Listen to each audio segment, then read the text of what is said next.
Rancho Cordova, California. A quiet suburban city where mornings usually begin the same way. The low hum of traffic in the distance. Garage doors lifting open. Children preparing for school. Neighbors stepping outside with coffee cups in hand, exchanging brief nods before heading into their day. It is the kind of place where nothing ever feels urgent, where routines are predictable, and where danger feels far removed from daily life. On this particular morning, everything appeared normal. The sky was clear. The streets were still. There were no sirens, no visible signs of trouble, no indication that within hours, this peaceful neighborhood would become the center of one of the most disturbing crimes the community had ever witnessed. This is a real-life story, and what happened here did not unfold in some isolated, crime-ridden area. It happened behind the closed doors of an ordinary family home, on a street that looked just like countless others across America. Lawns were trimmed. Houses stood close together. Families lived side by side, assuming safety was a given. But what unfolded inside one of those homes would permanently alter that assumption. Before we go any further, take a moment to pause. Stories like this are not just headlines. They involve real people, real families, and consequences that ripple far beyond the walls where the violence occurs. If you follow true crime stories that go beyond shock value and focus on understanding how these tragedies unfold, consider subscribing to Real Crime Saga. It helps the channel grow and allows more of these important stories to be told with care and depth. That calm morning in Rancho Cordova carried no warning signs for the people outside. There was no public argument, no visible disturbance. To the rest of the neighborhood, the house in question was simply another residence among many. A place where a family lived their private life, unseen and unheard by those around them. Yet behind those walls, something was deeply wrong. What makes this case especially chilling is how abruptly normalcy ended. There was no prolonged standoff visible to the public. No slow escalation that neighbors could point to later and say, "That's when it started." Instead, the violence erupted suddenly, shattering the illusion of safety in a matter of moments. The contrast is what lingers. 1 minute, a quiet suburban morning. The next, the sound of chaos cutting through the stillness. A transition so jarring that many residents would later say they struggled to process what they had heard, unsure at first whether it was real or imagined. This case would go on to be described as an apparent murder, suicide, a phrase that sounds clinical but barely captures the weight of what occurred. A family was lost, a neighborhood was changed, and a community was left searching for answers that may never fully come. As we move deeper into this story, it's important to remember that this was not just a crime scene. It was a home, a place where meals were shared, conversations were had, and routines were once ordinary. The events that unfolded here did not begin with flashing lights or police tape. They began quietly, in a place where no one expected tragedy to strike. And then, the calm was broken. In the next section, we'll step into the exact moment when that peaceful morning began to unravel, when sounds no one should ever hear forced neighbors to confront a reality they could not ignore. The early morning hours in Rancho Cordova followed a familiar rhythm. Inside nearby homes, alarms were going off, signaling the start of another weekday. Some residents were getting dressed for work. Others were preparing breakfast or helping children get ready for school. Outside, the neighborhood was slowly waking up, still wrapped in that brief window of calm that exists before the day fully begins. Nothing felt unusual. No raised voices carried through the air. No police sirens echoed in the distance. For the people living on that street, it was just another quiet morning, the kind that blends into hundreds of others without leaving any mark. Then, without warning, that sense of normalcy shattered. The first sound was sharp and unmistakable, a loud bang that did not belong in a suburban neighborhood. Then another, and another. The noise cut through the stillness, echoing between houses, too sudden and too violent to be dismissed as construction or fireworks. For a moment, some residents froze, trying to process what they had just heard. Gunshots. Almost immediately, there were sounds of distress. Screaming. Panic. a sense that something terrible was unfolding behind the walls of one nearby home. The contrast between the calm, just moments earlier, and the chaos now erupting was overwhelming. People inside neighboring houses stopped what they were doing. Coffee mugs were set down. Doors were cracked open cautiously. Some residents looked out their windows, hearts racing, unsure of what they might see or whether it was safe to step outside. Others instinctively pulled back, locking doors and moving away from windows, driven by fear and confusion. In moments like these, the mind searches for explanations. Maybe it was a misunderstanding. Maybe it was something else. But the sounds coming from that house left little room for doubt. This was not accidental. This was not harmless. Something violent was happening in real time. One neighbor, closer to the source of the noise, did not hesitate.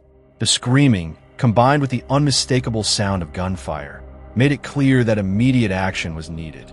That neighbor reached for the phone and dialed emergency services, their voice urgent as they described what they had heard and where it was coming from.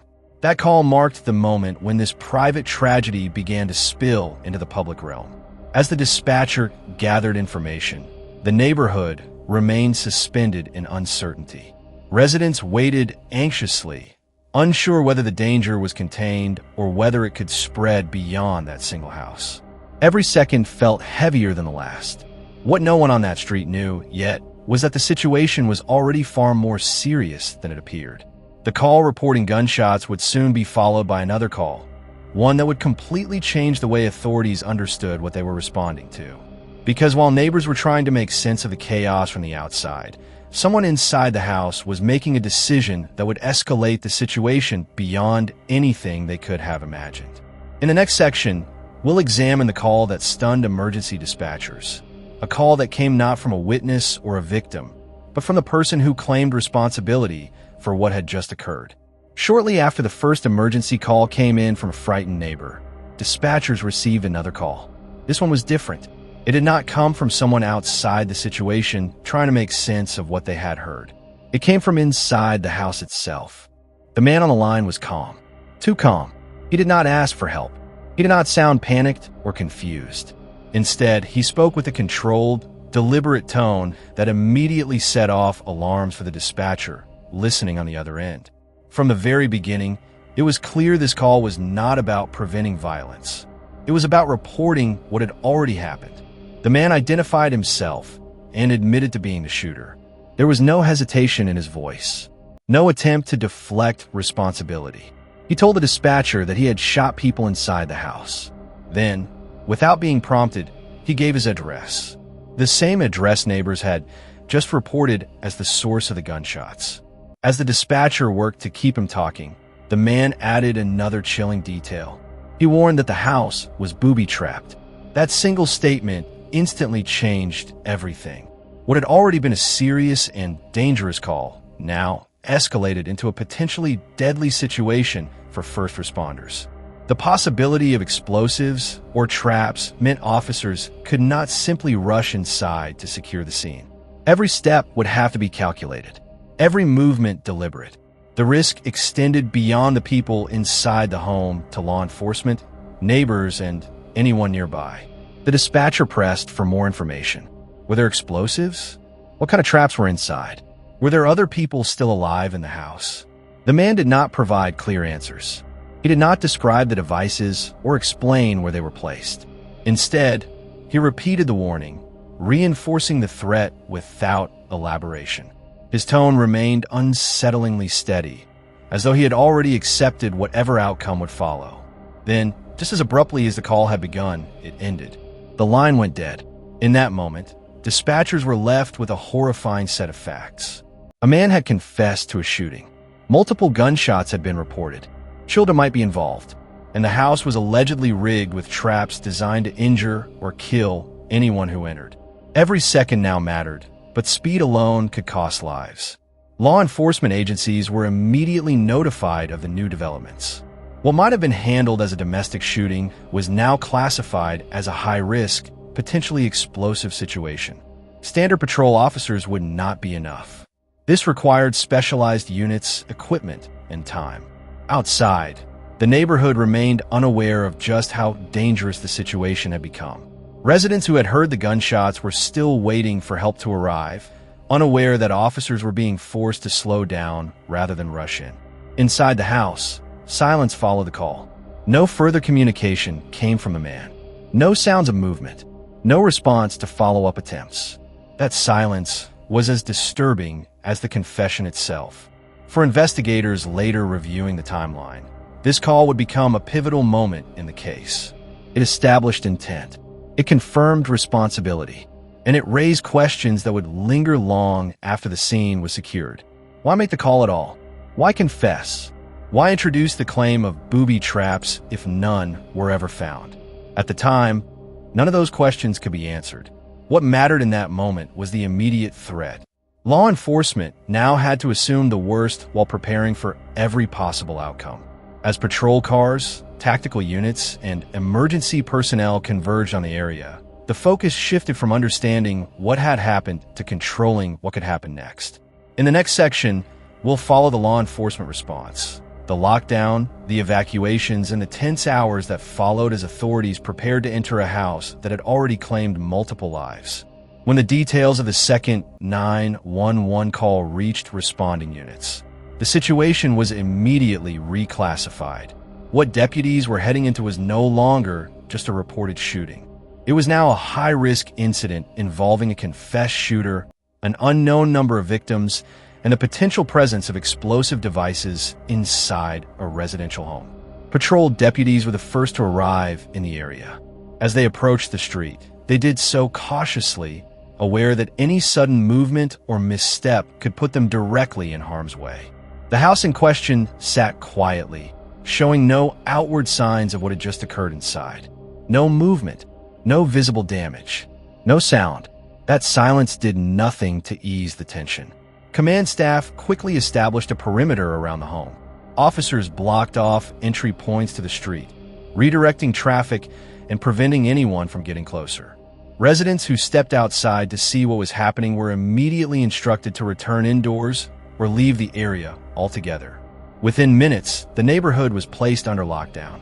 Officers began going door to door, urging residents to evacuate for their own safety. Some people left with nothing but the clothes they were wearing, confused and frightened, asking questions that officers could not yet answer. Others hesitated, reluctant to abandon their homes, until the seriousness of the situation became clear. The warning about booby traps changed everything. Law enforcement had to assume that opening a door, breaking a window, or stepping into the house could trigger an explosion.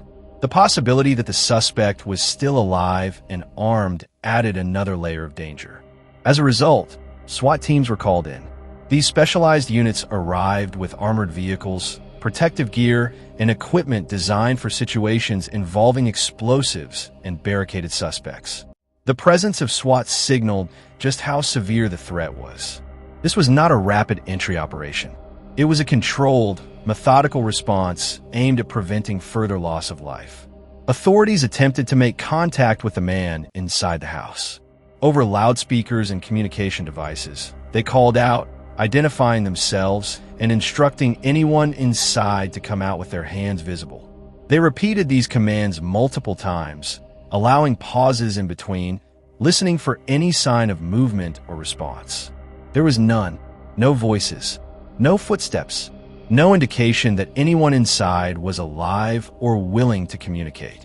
Hours passed as officers maintained their positions. The neighborhood remained eerily quiet, now emptied of most residents and surrounded by law enforcement vehicles. What had once been an ordinary street had transformed into a secured zone, filled with tension and uncertainty. Every decision made during this time carried weight. Enter too quickly, and officers could trigger a trap or walk into an ambush. Wait too long, and any potential survivors inside could lose their chance of rescue. Behind the scenes, investigators and bomb technicians discussed possible scenarios. Was the claim of booby traps real, or a deliberate attempt to delay entry? Was the shooter still alive, waiting for officers to make a move? Or was this already a static scene, with no one left to save?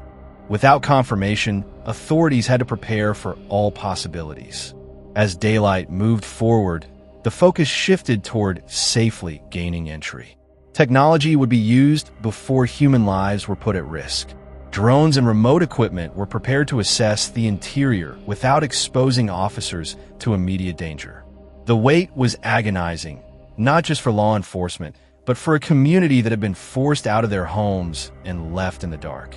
When a decision was finally made to enter the house, officers knew they were about to confront the reality behind the silence.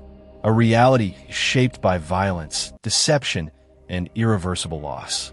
In the next section, we'll step inside the home and examine what authorities discovered once they crossed the threshold and confirmed the truth of what had taken place. After hours of tense preparation, law enforcement finally made the decision to enter the house. Every movement had been deliberate, every precaution taken to minimize risk. The SWAT team approached with armored vehicles positioned strategically, protective gear in place, and equipment designed to detect explosives carefully deployed. Officers moved with caution, fully aware that the previous warning about booby traps could still be true, even if it had already been called into question. Every step was measured, every doorway examined, every angle scanned. As the team crossed the threshold, they found the first unsettling truth. The supposed booby traps did not exist. There were no hidden devices, no wires or mechanisms rigged to cause further harm. The man's warnings had been false, but what they discovered instead was far more devastating than anyone could have imagined. The danger had not come from explosive traps, but from the acts of violence that had already occurred inside. The house, a structure that only hours earlier had been a simple home filled with life, had been transformed into a scene of absolute tragedy. Officers moved carefully from room to room, their eyes adjusting to the grim reality around them. The smell of gunpowder still lingered faintly, a subtle but unmistakable sign of what had occurred. It was quiet, but the silence felt heavy, almost oppressive, as if the house itself was mourning the events that had taken place. The meticulousness of law enforcement in documenting and navigating the scene contrasted sharply with the chaos that had occurred within these walls just hours before. In the living spaces, evidence of normal life remained untouched in some corners, making the contrast even more jarring. Toys scattered across a playroom, dishes left on a counter, a chair slightly pushed back from a table. Small reminders of daily routines abruptly halted. But these ordinary signs were overshadowed by the violence. Law enforcement discovered 4 individuals deceased, their lives cut short by gunfire. The reality of the situation hit immediately. This was not a domestic dispute gone awry. This was an intentional act of murder, ending in suicide. The weight of the moment was tangible, a darkness that seemed to seep from the walls themselves. What made the scene even more complex was the presence of the children. Their innocence, visible in small items left in their rooms or on the floor, stood in stark contrast to the brutality of the act that had taken their lives. Officers were forced to navigate the emotional as well as the physical danger, maintaining professional focus while confronting a tragedy that was deeply human and profoundly disturbing. The methodical search continued, room by room, each revealing more of the grim reality that had unfolded in complete secrecy. By the time law enforcement completed the initial sweep, it was clear that this was a murder-suicide. The father had shot his wife and children before taking his own life. There were no signs of a struggle involving anyone else. Nothing suggested outside involvement. The violence had been contained within the family unit, leaving a scene that was intimate in its horror, personal in its tragedy, and final in its devastation. The officers had entered prepared for danger, for traps, for confrontation, but what they found instead was the aftermath of irreversible decisions. The house, once a place of comfort and safety, was now a silent witness to a profound loss. And for the investigators, the task that lay ahead would be as emotionally challenging as it was procedural, documenting, understanding, and explaining a crime that defied the calm of a normal suburban morning. In the next section, we'll take a closer look at the grim discoveries inside the home, detailing the victims and the sequence of events as authorities piece together what had occurred. As law enforcement moved through the house, the full extent of the tragedy became undeniable. The initial sweep revealed the 4 bodies that would later define the case. A family, each member cut down by violence, each life ending abruptly in the most devastating way imaginable. The father, the mother, and 2 young children, all gone. The silence that filled the home was no longer just eerie. It was a haunting testament to the finality of what had occurred. The father, later identified as the man who had called 911, had taken deliberate and calculated steps to ensure no one could intervene. His actions were not haphazard or the result of a momentary lapse in judgment. They were intentional. The methodical nature of the scene suggested careful planning, as if the events had been set in motion long before that morning. From the positions of the victims to the trajectory of the gunfire, everything pointed to a single conclusion. This was a murder-suicide executed with chilling precision. The mother's body was discovered in a location that suggested she had been attacked first, though the specifics could only be confirmed through investigation. Officers noted the way the scene was arranged. The placement of belongings, the absence of signs of struggle outside the immediate area, the minimal disturbance of the household items. These details indicated that the violence had been quick and deliberate, carried out in a manner that left little chance for escape or intervention. Then there were the children. Their presence amplified the horror of the scene. Their lives, full of potential and promise, had ended in a moment of irreversible loss. The officers' accounts later described the overwhelming emotional weight of encountering young lives, taken so violently. Toys scattered across the floors, school books left open on desks, and everyday objects in their rooms offered a stark, almost cruel contrast to the brutality of their deaths. In these moments, the home transformed from a place of ordinary life into a silent witness of unimaginable tragedy. The officers documented every detail with professionalism, but it was impossible to ignore the human element. The profound grief, the sense of betrayal, and the unsettling knowledge that this violence had originated from someone within the family. It wasn't the result of an external threat. There were no signs of forced entry, no indications that strangers had invaded the home. The perpetrator was one of their own, someone the children and the mother had trusted implicitly. The sequence of events suggested that the father had acted with both intention and finality. Each shot, each movement had been executed with precision, leaving behind a scene that told a silent but clear story of premeditation and despair. In that quiet, sunlit house, the weight of those acts hung in the air, and it was immediately clear to those first on the scene that this was one of the most devastating domestic tragedies they would encounter in their careers. For the neighborhood outside, unaware of these details at the time, the events inside would only later become comprehensible. The peaceful street, the familiar houses, the morning routines, everything would forever be shadowed by the knowledge that such violence had occurred behind closed doors. As investigators began to piece together the timeline and the sequence of events, they were confronted not only with the facts of the case, but also with the profound impact of the actions. What had begun as a quiet morning had become a singular moment of irreversible loss, a tragic story that would leave a lasting mark on the community. In the next section, we will examine how authorities confirmed the murder-suicide, exploring their findings, the motives they considered, and the grim reality of the final moments in that home. As the initial shock of the discovery settled, investigators turned their attention to piecing together the facts of what had unfolded inside the home.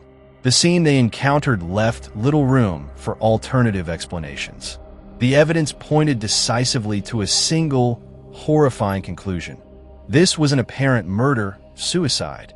The father, who had called 911 and admitted responsibility, had carried out the killings before ending his own life. Every detail, from the positions of the bodies to the trajectory of the gunfire, reinforced this determination. The absence of forced entry was one of the most significant indicators. There were no signs that someone had broken into the home, no damage to doors or windows, no footprints or other evidence suggesting the presence of an outsider. Everything indicated that the perpetrator had access to the house at all times and that no one had entered from outside. This reinforced the devastating reality that the violence had originated from within the family itself, not from an external threat. Investigators examined each room, looking for evidence that could explain what had led to such a tragic outcome. Personal items remained in place, showing that the household had not been in disarray before the shootings. There were no obvious signs of struggle beyond what was necessary to commit the acts of violence. In essence, this was not a crime of passion or chaos. It was deliberate, controlled, and methodical. The sequence of events suggested premeditation, a chilling fact that investigators could not ignore. In addition to the physical evidence, law enforcement relied on witness statements and the 911 calls to understand the timeline. Neighbors had reported hearing gunfire and screaming, while the father's call to emergency services provided confirmation of his responsibility and his awareness of the danger posed by his actions. These pieces combined to form a clear picture of the sequence. First the wife, then the children, and finally the father himself. The order and method of the shootings were consistent with intentional murder, followed by a self-inflicted death. Investigators also considered the mental and emotional state of the father. While no definitive motive could be established immediately, patterns of domestic stress, potential personal struggles, and underlying psychological issues were evaluated as part of the inquiry. Law enforcement noted that the father had a history of being responsible with firearms, but nothing suggested he had been involved in prior domestic incidents. The tragedy appeared to have occurred in a household that, on the surface, seemed normal and stable to those who lived nearby. The grim reality was that this was a tragedy entirely contained within a family unit. No outside force had contributed to the events. No intervention could have prevented what had already been set in motion. For investigators, the focus shifted from speculation to documenting the facts, ensuring that the evidence was meticulously preserved and providing clarity to a community desperate to understand how such violence could erupt in an ordinary neighborhood. While the physical evidence made the conclusion clear, it did not make the loss any less profound. The family's death represented a complete erasure of ordinary life in that home. Friends, relatives, and neighbors were left grappling with grief, confusion, and the haunting question of what might have led someone to take such irreversible actions. In the next section, we'll explore the background of the family, the community's reaction to the tragedy, and the human side of a crime that left a neighborhood forever changed. Even as investigators concluded that the Rancho Cordova case was an apparent murder-suicide, many questions remained unanswered. Perhaps the most troubling of all was the absence of any clear motive. In the days and weeks following the tragedy, detectives combed through records, interviewed neighbors, and spoke with friends and relatives. Yet nothing immediately explained why a father would take the lives of his own family, and then his own. There were no prior police reports of domestic disturbances, no history of known threats or violence, and no overt warning signs that could have predicted such a catastrophic outcome. This lack of context made the tragedy all the more bewildering. To the community, the family appeared ordinary, quiet, unassuming, and indistinguishable from any of the other households lining the streets of Rancho Cordova. Neighbors described seeing them in the mornings, going about their routines, perhaps waving as they got into their cars or chatting briefly across the fences. The father was known to be responsible, the mother attentive to her children, and the kids themselves described by friends as polite and well-behaved. Everything about their outward life suggested stability and normalcy. There was no outward indication of tension or instability within the home. Even those closest to the family struggled to reconcile their memories with the events that had taken place. Friends recalled conversations that seemed mundane at the time. Plans for holidays, discussions about work, casual mentions of day-to-day life. Nothing in these interactions hinted at the presence of inner turmoil so extreme it would culminate in murder and suicide.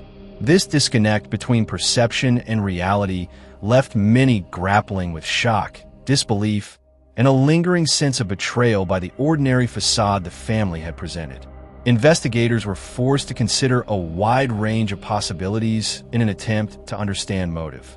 Could there have been unseen mental health struggles, financial pressures, personal crises that went unspoken? Each avenue was explored carefully, but definitive answers remained elusive. Without a clear explanation, law enforcement and the community were left with speculation, a necessary part of understanding the tragedy, but one that could never fully replace the certainty of knowing why it happened. The lack of warning signs was particularly haunting. Many cases of domestic violence, even those that end tragically, contain a series of indicators.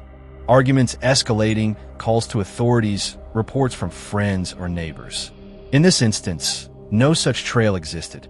It was as if the violence had appeared suddenly, out of nowhere, leaving no chance for intervention, no opportunity to prevent the unimaginable. The suddenness contributed to the shock experienced by both the officers who discovered the scene and the community that would later learn of it.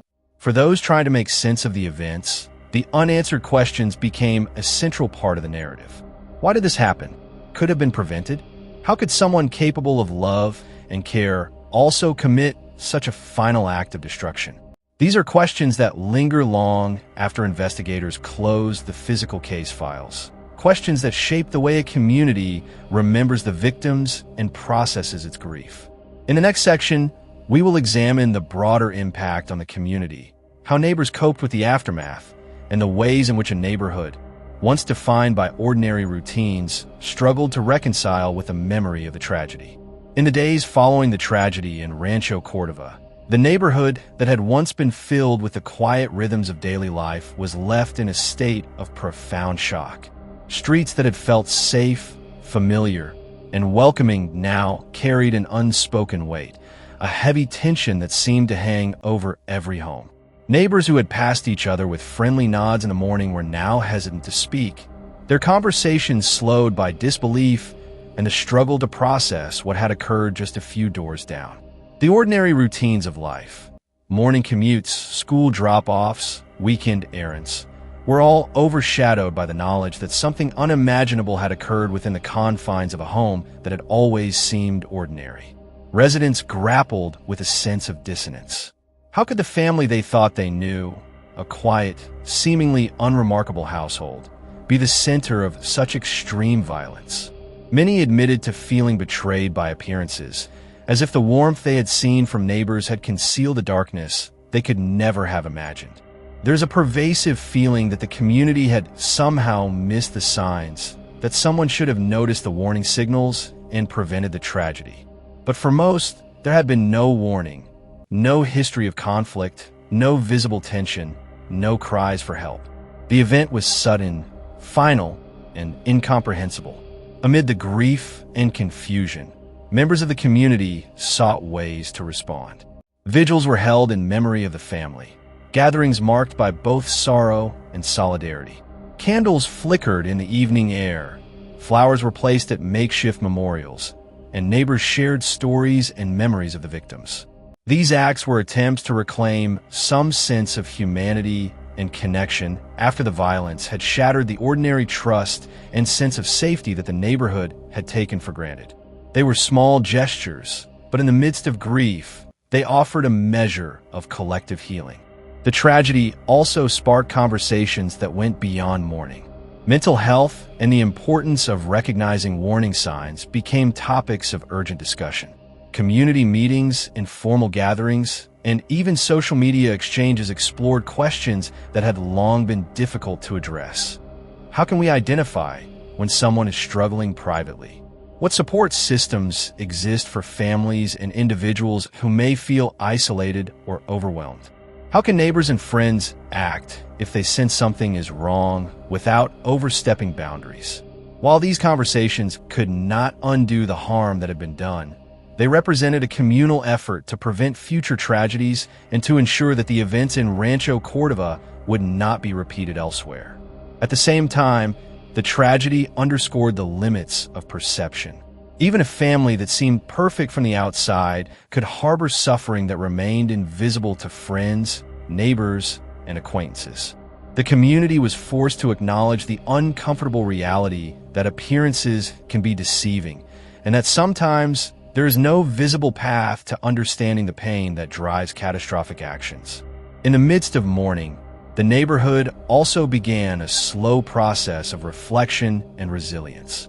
Life could not fully return to normal, yet the community sought ways to move forward while honoring the memory of the family whose lives had ended so tragically. This process was not instantaneous. It involved grappling with grief, fear, and questions that had no easy answers. Yet in those difficult days, a sense of shared humanity began to emerge, a recognition that while the tragedy was localized, the lessons it offered were universal. In the next section, we will explore the final reflections on this case, the long-lasting impact on the family, the community, and the broader conversation about domestic violence, mental health, and the fragile nature of safety within seemingly ordinary homes. This will serve as the closing of our story and the opportunity to reflect on the lessons learned. The story of the Rancho Cordova tragedy is a stark reminder that appearances can be deceiving. Behind the walls of a quiet, seemingly ordinary home, a storm of hidden struggles can exist, invisible to neighbors, friends, and even loved ones. Mental anguish, personal despair, and unspoken pressures often remain concealed until they erupt in ways that leave no room for reversal or redemption. This family, like so many others affected by private suffering, carried experiences and emotions that the world outside could not see, could not understand, and ultimately could not prevent. The realization that a household so familiar could become a site of irreversible violence is unsettling, and it forces communities to confront uncomfortable truths about trust, perception, and the fragility of domestic life. The impact of this event rippled far beyond the walls of the home. Families and neighbors were left grappling with shock, grief, and disbelief.